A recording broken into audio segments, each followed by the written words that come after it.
और मेरा बालकपन नहीं रहा। फिर तो और ऊपर उम्र उठी, वो तो जानता ही, तरुणाई आई, वो चली गई, परिपक्व अवस्था आई, वो भी चली गई।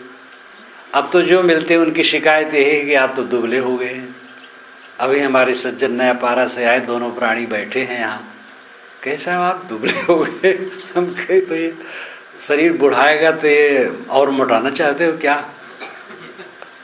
शरीर में अभी रोग नहीं है, निरोग है और ठीक है सब, लेकिन ये दुबला तो होगा ही। और बड़ा मुश्किल यह है कि सब बुढ़ाते हैं, लेकिन अपना बुढ़ापा किसी को नहीं दिखाई देता है। दूसरे सब कहते हैं कि अरे आप तो ज़्यादा बूढ़े हो, आपके बाल पक गए, और उनके भी बाल पक रहे हैं। तो दूसरे सब देखते हैं, अपने की एहसास नहीं होता है, सब भागा जा रहा है।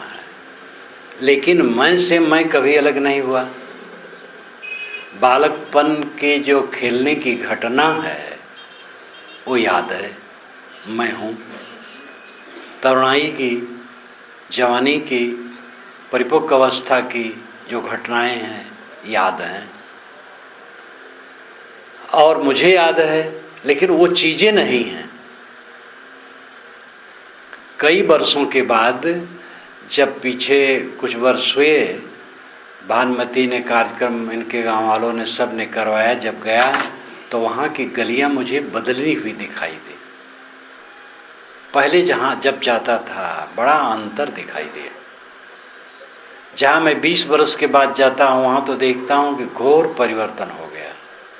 आप लोगों को भी ऐसा लगेगा, सब बिगड़ता है, बदलता है, लेकिन मैं तो वही हूँ जो जानने वाला है। चेतन आत्मा वो स्थिर तत्व है, आत्मा स्थिर है, उसी को जीव कहते हैं। सादी भाषा में उसको जीव कहते हैं, और भारी भरकम भाषा चेतन, आत्मा, ईश्वर, परमात्मा, ब्रह्म, खुदा, गॉड, सब आत्मा ही के पर्यायवाची है। उस आत्मा को पहचानना चाहिए। संतों ने इसी पर जोर दिया है। हमारे भारतवर्ष में ज्ञान की जब विशेष धारा पैदा हुई तो ऋषियों ने इसी पर जोर दिया। वेदों में तो कर्मकांड बहुत है, प्राकृतिक शक्तियों को देवता मान करके प्रार्थनाएं ज़्यादा हैं, लेकिन वेदों में ये बात आई आत्मा के विषय में। उपनिषदों में तो खूब आई आत्मा को पहचानने की बात। आत्मा वरी द्रष्टव्य, श्रोतव्य, मंतव्य, निदिध्यातस्तव्य। आत्मा ही देखने, सुनने, मनन करने योग्य है, समझने योग्य है। कबीर साहब ने इसी पर जोर डाला। कस्तूरी कुंडल बसे मृग ढूंढे बन माय, तैसे घट घट राम है दुनिया जानत ना है। कुछ मृग होते हैं जिनकी नाभि में कस्तूरी होती है, सब मृगों में नहीं होती है, और ये काल्पनिक नहीं है, कस्तूरी होती है, नाभि में उसकी कस्तूरी होती है, बड़ी तीव्र सुगंध उसमें होती है। तो उसको सुगंधी वहीं से आती है, लेकिन वो समझ नहीं पाता है कि कहाँ से आती है। तो जीवन भर खोजता रह जाता है। जान जाए कि मेरी नाभि में कस्तूरी है, वहीं से सुगंधी आती है, तो खोजना बंद हो जाए, सुगंधी तो आ ही रही है। इसी प्रकार हमें परमात्मा की सुगंधी सब समय आती है, लेकिन हम समझ नहीं पाते हैं वो मेरी नाभि में है, मेरी आत्मा में है। परमात्मा की सुगंधी क्या है? अनंत सुख की इच्छा। ऐसा सुख चाहते हैं जो सुख खत्म न हो, और भोगों में भी वही कल्पना करते हैं। जब खाने बैठते हैं और स्वादिली चीज़ मिल जाए तो मन होता है ऐसे खाते रहें। कब तक खाते रहोगे? पेट तो भर जाएगा, और ज़्यादा खाओगे रोगी होगे। लेकिन मन नहीं मानता है। जिस भोग में लगे तो मन होता है। सिनेमा हॉल में कितने लोग जाते हैं तो एक शो देखने के बाद दोबारा फिर टिकट लेके बैठ जाते हैं। वही देखे हैं, लेकिन देखने में मन नहीं भरता है। देखते जाते हैं, देखते जाते हैं, मन तृप्त नहीं होता है, और तृप्त होगा नहीं। मृग तृष्णा से कहीं तृप्त होता है कोई? मृग के विषय में दूसरी भी कहानी है। जेठ की धूप की लहरियों में मृग को पानी का आभास होता है।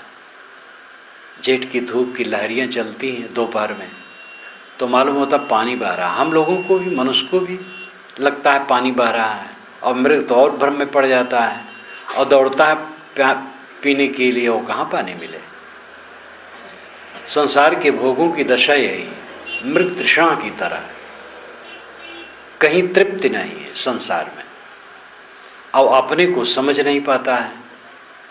परमात्मा की सुगंधी क्या है? अनंत सुख की इच्छा।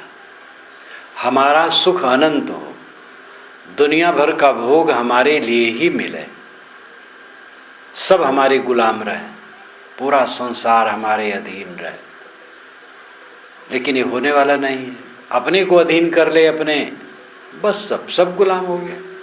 जो अपने को वश में कर ले, सारा संसार उसके वश में है। ये सरल काम है, तो अपने को न समझ पाता है और न अपने पर स्ववश होने का प्रयास करता है। बाहरी चीज़ों पर अधिकार जमाने की चेष्टा करता है, और जीवन बीतता चला जाता है, वो अधिकार होता नहीं है, होगा नहीं। जो बहुत निकट का है अपना माना हुआ शरीर, वही अपने वश में नहीं है, निरंतर गल रहा है। शरीर पर हमारा अधिकार संयम की दृष्टि से है, परिवर्तन की दृष्टि से नहीं। हम चाहें तो अपने मन पर संयम रखें, गलत न सोचें। वाणी पर संयम रखें, गलत न बोलें, कट न बोलें, असत्य न बोलें, अश्लील न बोलें, मीठा बोलें, सत्य बोलें, विनम्र होकर बोलें। ये हमारे अधिकार में है। इंद्रियां हमारे अधिकार में हैं, उनको गलत मार्ग में न जाने दें, बुरी नज़र कहीं न करें, और कोई भी गलत काम न करें, कोई नशा का सेवन न करें। क्या तम्बाकू आपके मुंह में खुद चला जाएगा? इसमें तो गुड़ाखू घिसने वाले भी बैठे होंगे, गुटखा खाने वाले भी बैठे होंगे, बीड़ी पीने वाले, सिगरेट पीने वाले भी बैठे होंगे। मेरा उनसे निवेदन है, क्या वह उठ करके उनके मुंह में चले जाते हैं? वही स्वयं ग्रहण करते हैं। न ग्रहण करें, वो कैसे चले जाएंगे? माना कि उनकी आदत होने से उनको परेशानी होगी, वो परेशानी थोड़ी सह लें, तो थोड़े दिन में वो परेशानी मिट जाएगी और जीवन भर के लिए सुखी हो जाएंगे। लेकिन वो थोड़ी परेशानी नहीं सहना चाहते हैं, जीवन भर परेशानी सहना चाहते हैं। संयम की परेशानी में परेशानी नहीं है, सुख है। और खाते खाते बीड़ी, सिगरेट, पान, तम्बाकू खाते पीते परेशान भी रहोगे और सब प्रकार का नुकसान है। तो आपके ऊपर कोई जबरदस्ती माया नहीं चढ़ सकती है। ये भी लोग कहते हैं कि भगवान की माया बड़ी प्रबल है, उस सिर पर कूद पड़ती है। एक सज्जन से मैंने कहा, भाई सत्संग में आना। कहे महाराज क्या करूं, भगवान की माया इतनी प्रबल है, उसने ऐसा जंजाल डाल दिया है कि फुर्सत नहीं है। तो मैंने कहा तो भगवान से दूर भागो, नहीं तो और आपको रगड़ डालेगा। तो हंसने लगे। भला भगवान आपके ऊपर माया डालेगा? माया कहते छल कपट को। जो किसी के ऊपर छल कपट का काम करे वो सज्जन नहीं होता है। तो भगवान कैसे होगा? भगवान के पास माया नहीं। माया तो आदमी जो मोह में पड़ता है उसी को माया कहते हैं। जहाँ जहाँ मोह है वहीं वहीं माया है। बीड़ी पीते हैं तो बीड़ी उनके लिए माया हो गई, जो नहीं पीता उसके लिए माया नहीं है। आधी जली बीड़ी भी लोग सड़क से उठा लेते हैं क्योंकि पीने का लाभ मिल जाएगा, और जो नहीं पीता उसके पास बंडल बंडल रख दो, उसको कोई आकर्षण नहीं होगा। तो माया तो मन का मोह है, माया बाहर से कोई नहीं डालता है। आदमी परमात्मा की सुगंधी से वाकिफ नहीं है, अनुभव तो करता है। कस्तूरी मृग के नाभ में है, सुगंधी उसको वहीं से आती है। ऐसे हमारे अंदर में परमात्मा का वास है और उसकी सुगंधी आ रही है। हम ये चाहते हैं कि पूरे सुखी हो, कभी दुखी ना हो, अनंत सुख चाहते हैं, यही परमात्मा की सुगंधी है। लेकिन उसको हम बाहर खोजते हैं और बाहर कभी किसी को मिलता नहीं। तीर्थों में आप लोगों ने बहुत घूमा होगा, जहाँ गए तहाँ क्या पाए? पानी है, पत्थर है, मकान है, मंदिर है, मूर्तियाँ हैं, नदियाँ हैं, पंडे हैं, पुजारी हैं। कहीं परमात्मा को पाए? और परमात्मा अगर है तो प्राणियों में है, तो यहाँ भी है, यहाँ भी है, वहाँ भी है। अगर भेंडरी के इस साहू सदन में परमात्मा नहीं मिलेगा तो क्या बद्रीनाथ में मिलेगा? बर्फानी में जाकर के तब मिल जाएगा। सत्य ही परमात्मा है और सत्य से देश काल की दूरी नहीं होती है, ये ध्यान दीजिए। अगर दूसरे देश में कोई चीज मिलती है तो परमात्मा नहीं, सत्य नहीं, और दूसरे काल में वो चीज मिलती है तो भी सत्य नहीं, परमात्मा नहीं। उपनिषद में तो यही कहा गया, उसका नाम सत है। सत सर्वोपरि शब्द है, इसीलिए कबीरपंथियों में सतनाम कहा जाता है। और ये वैदिक साहित्य में भी आता है, मंत्र विनियोग में भी आता है। ओम भूर ओम भो ओम ज ओम सना ओम भूर ओम भो ओम तपः जना, और सत्यम, अंतिम में सत्यम कहा जाता है। फिर सत्यम के बाद कुछ नहीं। तो सत्य सर्वोच्च है और सत्य ही परमात्मा है और आपके अंदर में विद्यमान है। आपका होना ही परमात्मा का होना है। अपने को समझें, अपने में लौटें, अपने में संतोष प्राप्त करें। और उसके लिए जरूरी है मन को, वाणी को, इंद्रियों को खंगारें, खंगारना, प्रक्षालना, धोना, सुधारना, ये काम करें। दो काम करना है, समझ और परिष्कार। समझें ठीक से और धोएं ठीक से। समझे बिना जिंदगी बीत जाएगी, जहाँ के तहाँ रहेंगे। समझ गए लेकिन धोए नहीं, सुधारे नहीं, तो समझ क्या काम करेगी? समझ सही हो और आचरण सही हो, तब कल्याण होता है। अलग जो हम परमात्मा या सत्य खोजते हैं, मैंने शुरू में कहा था कि मेरा कुछ नहीं रह जाएगा। जीवन में ही इसको अनेक बार देख चुका हूँ। जब से जन्म हुआ, होश में आया, जो कुछ मिला वो सब खारिज होता चला गया। जो मिलता है छूट जाता है। एक दिन भरभरा करके पूरा शरीर छूट जाएगा। जैसे कोई जीर्ण मकान हो और जब जीर्ण होते होते एक बार अर्रा करके गिरे, तैसे शरीर एक दिन अर्रा करके गिर पड़ेगा और सब खो जाएगा। कबीर यह तन कुंभ है, लिए फिरे थे साथ, टपका लागा फुट गया कछु न आया हाथ। साहब कहते शरीर मिट्टी का कच्चा घड़ा है, हाथ में लेके घूम रहे थे, ठोकर लग गया, गिर पड़ा, हाथ में कुछ नहीं रह गया। ऐसी दशा होगी, कुछ नहीं रहेगा। उसके पहले उसका हमें पता लगा लेना चाहिए जो है और जो हमसे कभी नहीं छूटता है। जो है और हमसे कभी नहीं छूटता है, उसकी हमें याद भी नहीं है, समझ भी नहीं है। और थोड़ी जो समझ भी हो गई तो उसके प्रयत्न में लोग लगते नहीं। प्रयत्न में लगने वाले धन्य हैं। जो साथ नहीं रहने वाला है, छूट रहा है, छूट के रहेगा, उसी में हम चिपके हैं। शरीर, शरीर संबंधी प्राणी पदार्थ, ये छूट के रहेंगे। रात दिन छूट रहे हैं।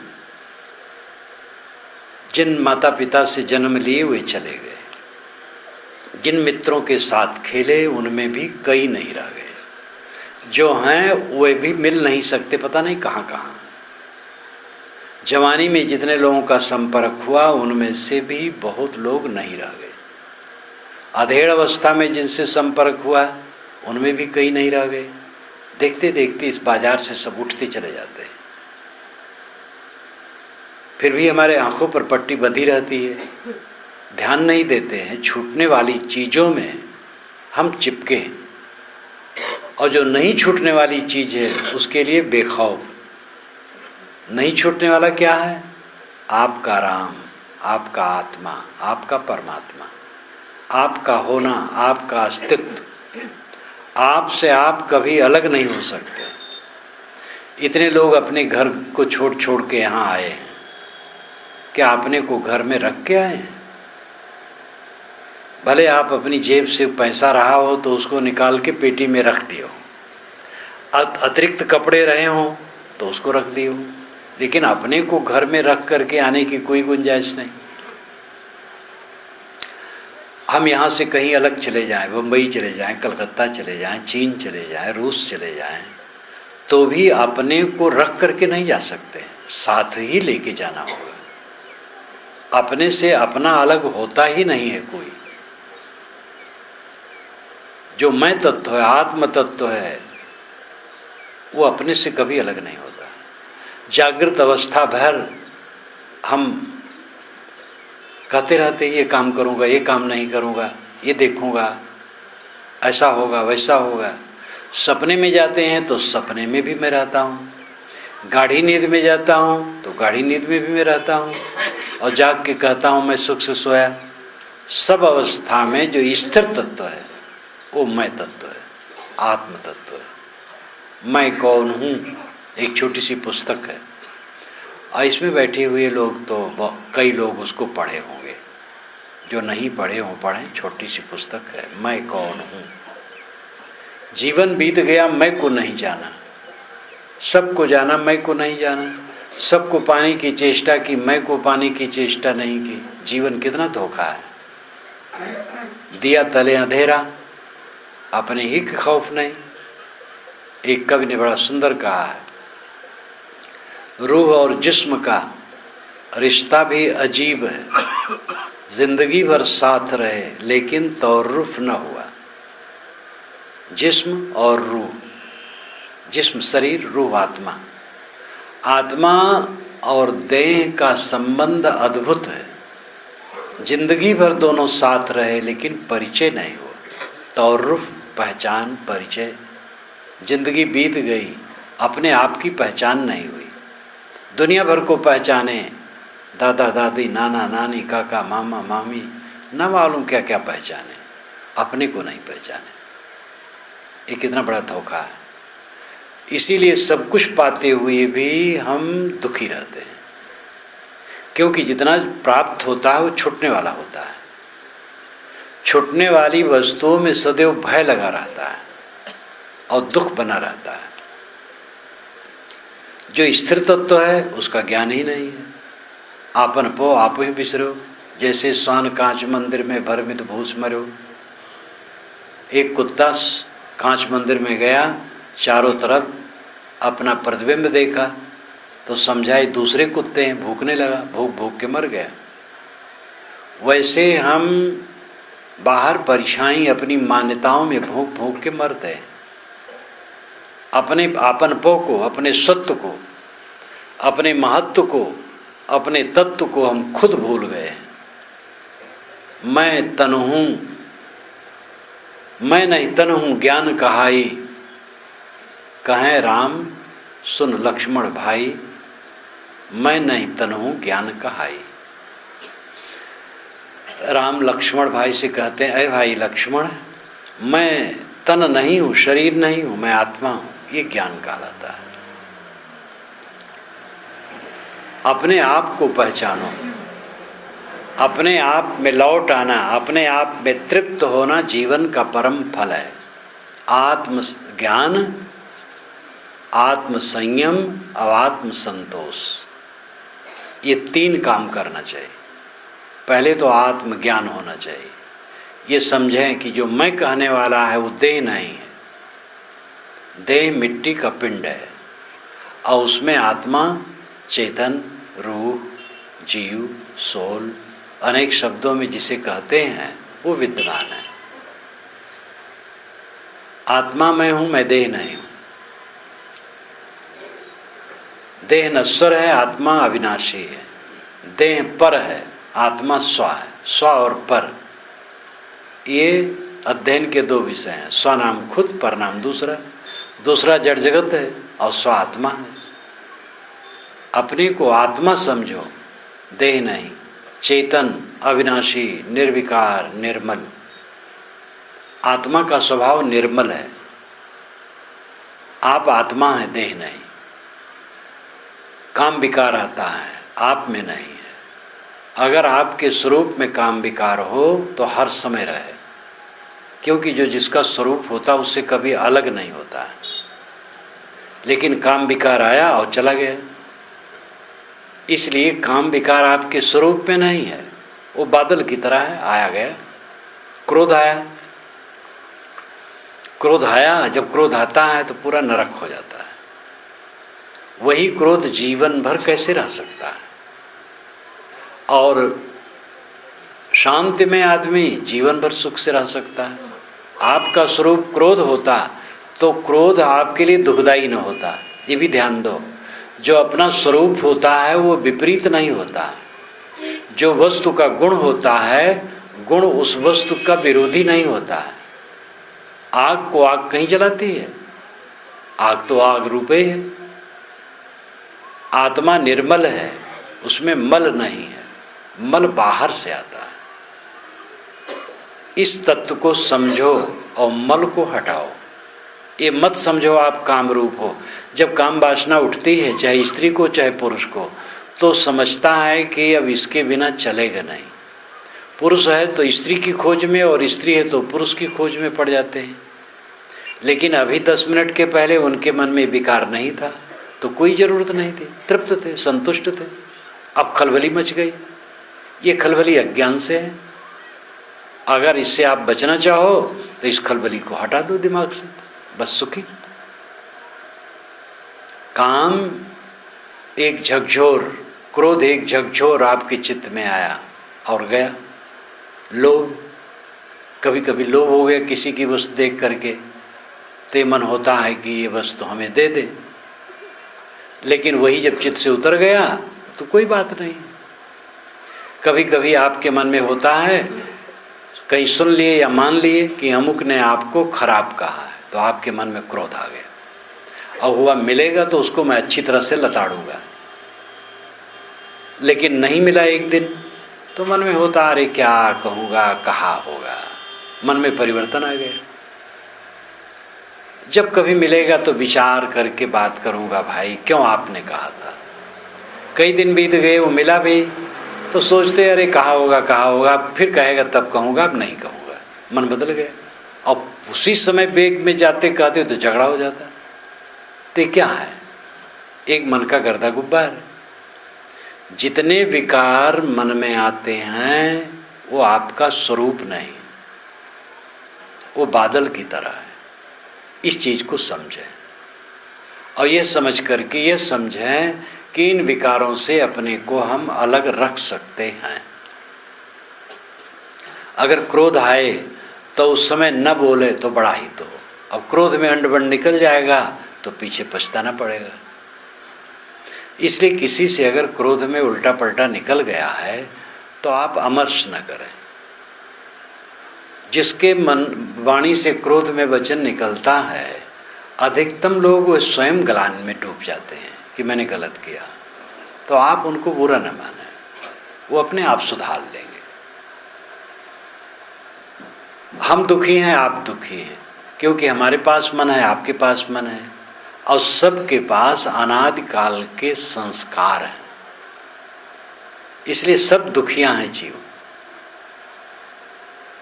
और समझदार आदमी इसीलिए किसी को दुख नहीं देता है, अपने को संभालता है। ये मैं प्रायः कहा करता हूँ कि सबके अंदर से जहर निकलता है, दूसरे के उबले हुए जहर को सह लो और अपने जहर को मारो, यही साधना है। घर में 4 लोग हैं, सबके अंदर में जहर है। तनिक तनिक बात में अहंकार बस कटु निकल जाता है, ईर्ष्या हो जाती है, अपने सुख की ज़्यादा कामना होती है तो दूसरे की उन्नत देख करके ईर्ष्या हो जाती है। और इसी प्रकार लोभ, क्रोध, काम, मोह, अनेक प्रकार की बुराइयां हैं। असूया दोष बहुत सूक्ष्म है। असूया, सद्गुणों में भी दुर्गुण खोजना, अच्छे अच्छे संतों में भी गलती खोजने की प्रवृत्ति को असूया कहते हैं। तो अनादिकाल से इतना विकार है कि उन विकारों में जीव डूबा है। लेकिन ये समझो असली भेद कि आपके स्वरूप में विकार नहीं है। आपके स्वरूप में होता तो छूटता ही नहीं। अब काम वासना है जो सबसे प्रबल मानते हैं। काम वासना त्याग करके साधक जीवन भर निष्काम रहते हैं। अगर वो आत्मा का स्वरूप ही होता काम, तो निवृत्त कैसे होता? ये काल्पनिक नहीं है। जो मोह में है, भ्रम में है कि नहीं काम की निवृत्त कभी होती ही नहीं है, साधु संत ऐसे ही सब हैं, धोखे में पड़े हैं, तो अब उनको कौन समझा सकता है? एक ने लिखा कि मैं साधुओं को जानता हूँ, मन तो उनका ठहरता नहीं है, साधु बने बैठे, मैं जानता हूँ। मुझे हंसी आई, कैसे जाने? तो अब ऐसे प्रमादी लोगों का क्या उत्तर है जो समझना ही नहीं चाहता है?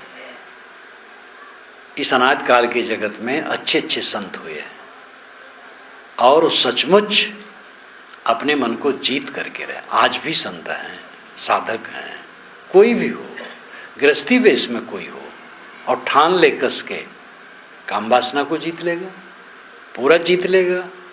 कपड़ा खाली थोड़ी जिताता है। हमारा कपड़ा काम वासना को जिता देगा, धोती कुर्ता नहीं जिता पाएगा, ऐसा कुछ नहीं। तो विवेक, विचार, साधना, तत्परता, संयम, सावधानी जो रखेगा वही जीत लेगा। श्रेणियां दो हैं, एक गृहस्थ की, एक विरक्त की।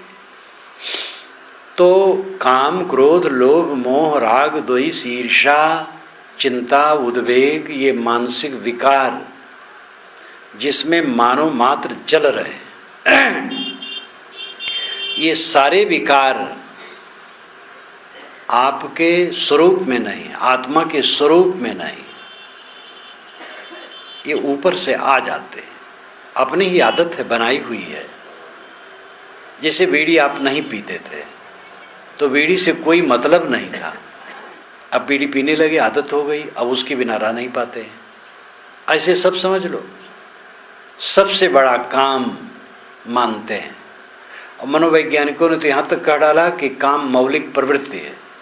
भूख, प्यास, नींद, काम मनुष्य की मौलिक प्रवृत्ति है। काम मौलिक प्रवृत्ति नहीं है, भूख, प्यास, नींद है। कोई आदमी बिना खाए रह नहीं सकता। अगर वो खाना छोड़ दे तो कुछ दिन में उसका शरीर नहीं रहेगा, और बिना पानी पिए रहना चाहे मर जाएगा, नहीं रह पाएगा। बिना सोए नहीं रह सकता है, कुछ दिन निभा सकता है, और न सोए तो पागल हो जाएगा, मर जाएगा। तो भूख, प्यास, नींद ये मौलिक प्रवृत्ति है। मनुष्य इसमें प्रवृत्त होता है, विवश है। लेकिन काम ऐसा नहीं है। काम तो मन, वाणी, कर्म से छोड़ देने पर, काम वासना, काम क्रिया, तो शरीर भी स्वस्थ, मन भी स्वस्थ, चिंता, फिक्र, उद्वेग से रहित। काम में क्या धरा है? नीति के अनुसार भी देखा जाए तो गृहस्थ को इसमें उतरना चाहिए केवल संतान पैदा करने के लिए। वेद के ऋषि सब गृहस्थ थे करीब करीब, और वेद के ऋषि ने भी कहीं नहीं लिखा है वेदों में कि स्त्री पुरुष का संबंध विलास के लिए, संतान के लिए लिखा है। विवाह सूक्त जहाँ वेद में है उसमें पुरुष वर कन्या का हाथ पकड़ता और कहता है कि मैं तुम्हें संतान प्राप्ति के लिए पकड़ता हूँ, विलास के लिए कहीं नहीं लिखा। तो स्त्री पुरुष का संबंध केवल संतान के लिए है। संतान की बात नहीं है तो केवल आदत है, गंदी आदत है। जूझते रहो, जूझते जूझते अंत में तो छोड़ने पड़ेगा, शरीर निकम्मा हो जाएगा। पत्नी मर गई, पति मर गया, तब छोड़ना पड़ा। शरीर निकम्मा हो गया तब छूट गया। भोग वस्तु नहीं रहे तब छूट गया। तो हार करके तो छोड़ने हैं, लेकिन उसमें वासना बनी रहेगी और भव में भटकते रहो। समझ बूझ करके जो त्याग दे, संयम से रहे, उसका कल्याण हो।